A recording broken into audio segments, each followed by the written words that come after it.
Hi everybody, welcome. Today I bring you my end-of-life review of the Hoka Tecton X trail shoe.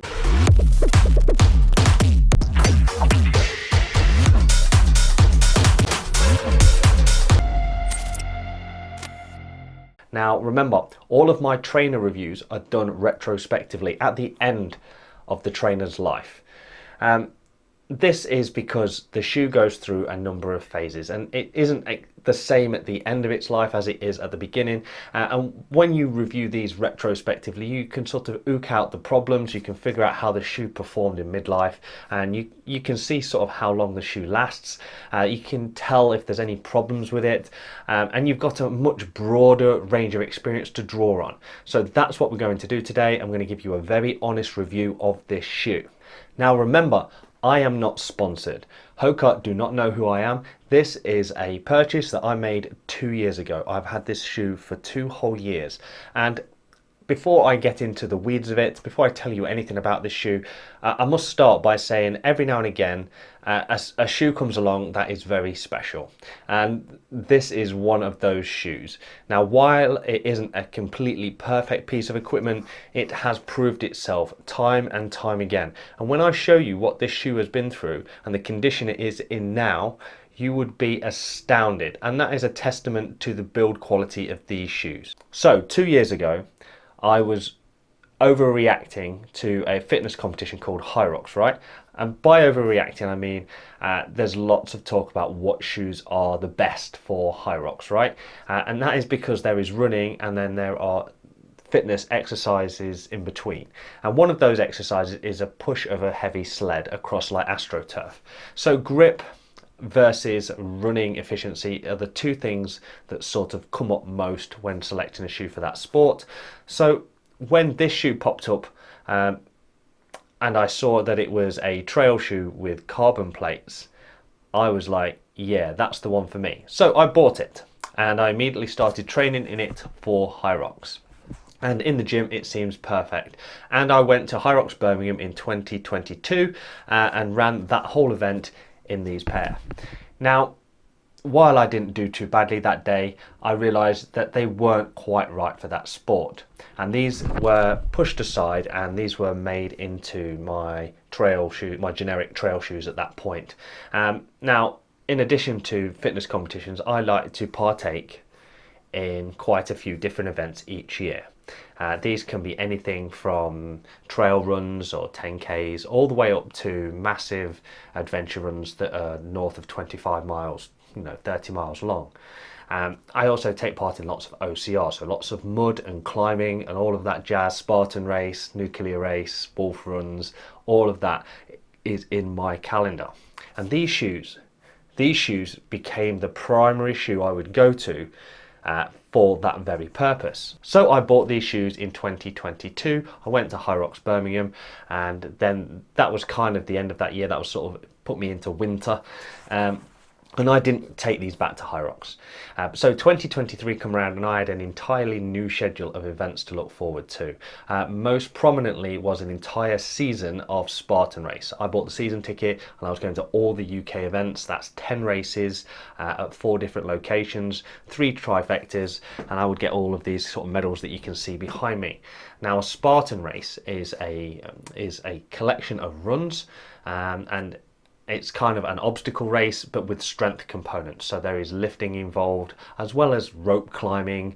There's loads in a Spartan race. And there's 3 races on any given weekend, a 13, 14 miler, a 10K and a 5K. So I did all of these. So I did all of these in one weekend and then the same again at another weekend. And I did that 4 times in a year. Each time these shoes came with me to those events and they were dragged through all manners of hell, and they got so caked up and they got so muddy that you would not even know they were orange at times. Now, one of the little sort of war wounds that these shoes have picked up, and there isn't many marks or fatiguing signs on this shoe at all, but one mark that has sort of been burned in here like a groove. This is where in the Spartan race we have to hoist a heavy weight up on a rope, and when you lower that weight down, I got into the habit of stepping on the rope so I could control it down all the way down to the ground. So it's burnt a hole through the foam. But that's fine. I mean, these shoes weren't made to do that. So yeah, they went to all 10 races, no problem. They went to a wolf run, which is a mud run, and then they went to an entire season of nuclear races, which is OCR. Again, they got dragged through all manner of hell, and they were very instrumental in helping me climb up and over a great many obstacles.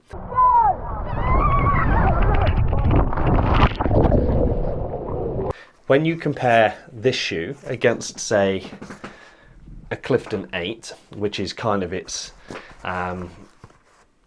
big brother for the road, you will see that these are significantly wider in the midfoot, in the arch, right?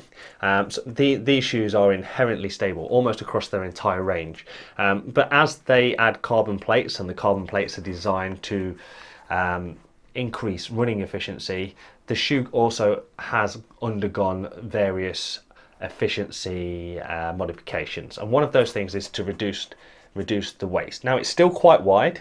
This isn't a stability shoe. It's very much a carbon plate efficiency shoe. It's only 240 grams.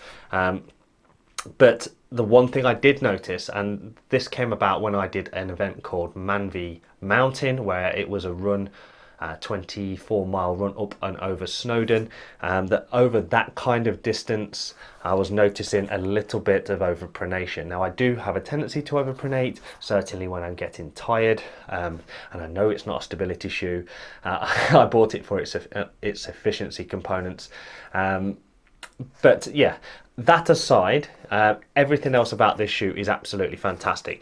The durability of it is remarkable. The video clips that I'll be overlaying over this video will show you that these have in fact been through all manners of hell and back. So I don't think I'm quite ready to part with the Tecton X's just yet, but I am in the market to buy a new pair. Why would I buy a new pair if these are still okay? Well, I've had these 2 years and they've given me a good 400 miles, maybe more by now. There is likely to be some sort of give in the foam and the carbon plates by now, and I would like a nice fresh set ahead of a set of ultramarathons that I've got at the end of this year, the Rat Race Sea to Summit series. So I'm considering getting the very next model up, which is the Tecton X2, which is a very similar shoe. It's just got a few minor tweaks. I think it's got a slightly higher stack height.